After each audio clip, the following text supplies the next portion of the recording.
रेड्याच्या समाधीपुढे अखंड विनाय, अखंड म्हणजे 12ही महिने. बरं, तिथं नुसती समाधी आहे, नुसता विना आहे असं नाही. महिन्याची वारी भरते आणि महिन्याची वारी भरल्यानंतर तिथं काय होतं? अन्नदान होतं. तिथे सप्ताह होतो. कोणापुढं? रेड्यापुढं. मी रेड्याविषयी बोलतोय. आणि आपण नाही, म्हणजे आपलं नाही, तुम्ही भाग्यवानच आहे. काही काही माणसं जन्माला आले तसेच गेले.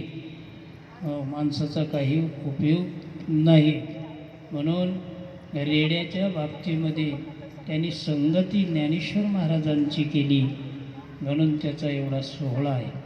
तुम्ही कधी गेला तर जा, निश्चित त्यांचं दर्शन तुम्हाला होईल. पुन्हा ज्ञानेश्वर महाराजांच्या संगतीमध्ये चेतन निर्जीव असणारी भिंत आली. त्या भिंतीला आळंदीला गेल्यानंतर आपण दर्शन घेतो का नाही? तुमच्या गावात काही भिंती नाहीत का? चांगले आहेत, प्लास्टर छान आहे, अगदी सुंदर कलर दिलेला आहे, पण त्याचं दर्शन कोणी घेतं का? नाही. संतांची चरण त्या भिंतीला लागले म्हणून त्या भिंतीचं आपण दर्शन घेतो. त्या रेडा त्यांच्या संगतीमध्ये आला, त्याचंही दर्शन आपण घेतो. अशा कितीतरी गोष्टी आहेत. म्हणून संतांचा महिमा तो बहु दुर्गम, शाब्दिकाचे काम नाही येथे. शब्दाने संतांचा महिमा आपण वर्णन करू शकत नाही.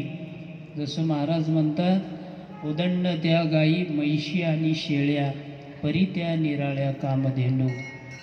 जर्सी गाय कितीही दूध देईल, पण कामधेनू नुसतं दर्शन जरी झालं त्या कामधेनूचं तर काम झालं महाराज. म्हणून संतांच्या बाबतीत बोलावं तितकं कमी आहे. म्हणून ज्ञानेश्वर महाराजांनी आपल्या श्री गुरु निवृत्तीनाथाचं वर्णन या सुरुवातीच्या ओव्यामध्ये केलेलं आहे. पुंडलिक वरदा हरी विठ्ठल श्री ज्ञानदेव.